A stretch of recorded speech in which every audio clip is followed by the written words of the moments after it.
ಮುಂದಿನ ಸುದ್ದಿಯತ್ತ ಗಮನ ಹರಿಸೋಣ. ಬಹಳ ಮುಖ್ಯವಾಗಿ ಕೋಲಾರದಲ್ಲಿ ಜೆಡಿಎಸ್ ಮೈತ್ರಿಕೂಟದ ಅಭ್ಯರ್ಥಿ ಕಣಕ್ಕಿಳಿದಿದ್ದಾರೆ ಮಲ್ಲೇಶ್ ಬಾಬು. ಇವರ ವಿರುದ್ಧ KH ಮುನಿಯಪ್ಪ ಅವರ ಅಥವಾ ರಮೇಶ್ ಕುಮಾರ್ ಅವರ ಬಣವ ಹಾಗಂತ ಬಂದಾಗ ಗೌತಮ್, ಮಾಜಿ ಮೇಯರ್ ವಿಜಯಕುಮಾರ್ ಅವರ ಪುತ್ರ ಗೌತಮ್ ಅವರು ಅಲ್ಲಿಂದ ಆಕಾಂಕ್ಷಿಯಾಗಿದ್ದಾರೆ ಮತ್ತು ಹುರಿಯಾಳಾಗಿದ್ದಾರೆ. ಇವತ್ತು ರೋಡ್ ಶೋ ನಡೆಸಲಾಗಿತ್ತು. KV ಗೌತಮ್ ಪರ ಸಿದ್ದರಾಮಯ್ಯ, DK ಶಿವಕುಮಾರ್ ಭರ್ಜರಿಯಾಗಿ ಮತಬೇಟೆಯನ್ನು ಮಾಡಿದರು. ಭಾಳ ಮುಖ್ಯವಾಗಿ ಇಲ್ಲಿ ಗಮನಿಸಬೇಕಾದ ವಿಚಾರ ಏನಪ್ಪ ಅಂತಂದರೆ KH ಮುನಿಯಪ್ಪ ಇರ್ಬೋದು ಅಥವಾ KH ಮುನಿಯಪ್ಪ ಅವರ ಮಗಳಿರ್ಬೋದು, ರೂಪಾ ಶಶಿಧರ್ ಅವರು ಕೂಡ ಬರಲಿಲ್ಲ. KH ಮುನಿಯಪ್ಪ ಕೂಡ ಅಲ್ಲಿಂದ ಸ್ಪರ್ಧೆ ಮಾಡೋಕ್ಕೆ ಇಂಗಿತ ವ್ಯಕ್ತಪಡಿಸಿದರು ಅಥವಾ ತಮ್ಮ ಅಳಿಯನಿಗೆ ಟಿಕೆಟ್ ಕೊಡಬೇಕು ಅಂತ ಕೇಳಿದರು. ಬಟ್ ಇವತ್ತು ಇಬ್ಬರು ಕೂಡ ಅಲ್ಲಿಗೆ ಬರಲಿಲ್ಲ. ಅದು ದೊಡ್ಡ ಮಟ್ಟದಲ್ಲಿ ದೊಡ್ಡ ಚರ್ಚೆಗೆ ಕಾರಣವಾಗ್ತಾ ಇದೆ.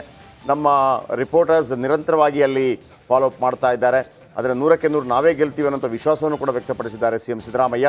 ಕಳೆದ ಬಾರಿ ಕೋಲಾರ ವಿಧಾನಸಭಾ ಕ್ಷೇತ್ರದಿಂದ ಸ್ಪರ್ಧೆ ಮಾಡುವಂಥ ಇಂಗಿತವನ್ನು ವ್ಯಕ್ತಪಡಿಸಿದರು CM ಸಿದ್ದರಾಮಯ್ಯ. ಬಟ್ ಕೊನೆಗಳಿಗೆ ಅಲ್ಲಿಂದ ಸೋಲಾಗತ್ತೆ ಅನ್ನೋ ಕಾರಣಕ್ಕಾಗಿ ಅಲ್ಲಿಂದ ವಾಪಸ್ ಅವರು ವರುಣ ಕ್ಷೇತ್ರಕ್ಕೆ ಬಂದಿದ್ದರು. ಬನ್ನಿ ಇದರ ಬಗೆಗಿನ ಒಂದು ಸ್ಪೆಷಲ್ ರಿಪೋರ್ಟ್ ನಿಮ್ಮ ಮುಂದೆ.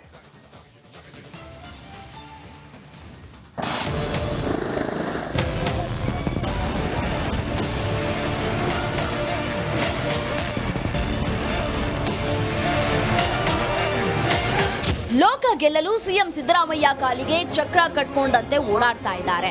ಒಂದು ವಾರ ಮೈಸೂರಲ್ಲಿ ರಣತಂತ್ರ ಹೆಣೆದು ಇದೀಗ ಕೋಲಾರಕ್ಕೆ ಎಂಟ್ರಿ ಕೊಟ್ಟಿದ್ದಾರೆ. ಪ್ರಜಾಧ್ವನಿ 2.0 ಮೂಲಕ ಮೊದಲ ಹಂತದಲ್ಲಿ 14 ಕ್ಷೇತ್ರಗಳಲ್ಲಿ CM DCM ಮತಬೇಟೆ ಆರಂಭಿಸಿದ್ದಾರೆ.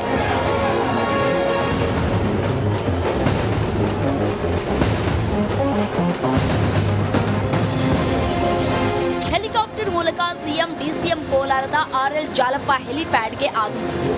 ನೀತಿ ಸಂಹಿತೆ ಜಾರಿ ಹಿನ್ನೆಲೆ CM DCM ಇದ್ದ ಹೆಲಿಕಾಪ್ಟರ್ ಅನ್ನು ಚುನಾವಣಾ ಸಿಬ್ಬಂದಿ ತಪಾಸಣೆ ಮಾಡಿದರು. ಬಳಿಕ ಕುರುಡುಮಲೆ ವಿನಾಯಕ ದೇವಸ್ಥಾನಕ್ಕೆ ಭೇಟಿ ನೀಡಿ ದರ್ಶನ ಪಡೆದರು.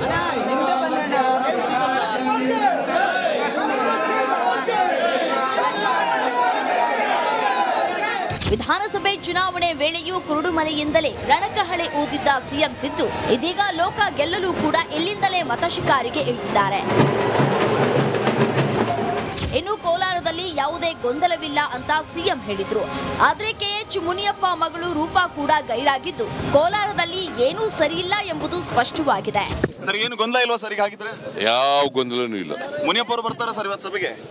ಗೊತ್ತಿಲ್ಲ ನನಗೆ, ಇವಾಗ ಮಾತಾಡಿಲ್ಲ ನಾನು. ಬರ್ಬೋದು. ಮುಳಬಾಗಿಲಿನಲ್ಲಿ ಕಾಂಗ್ರೆಸ್ ಶಕ್ತಿ ಪ್ರದರ್ಶನ. KV ಗೌತಮ್ ಪರ CM DCM ಮತಬೇಟೆ.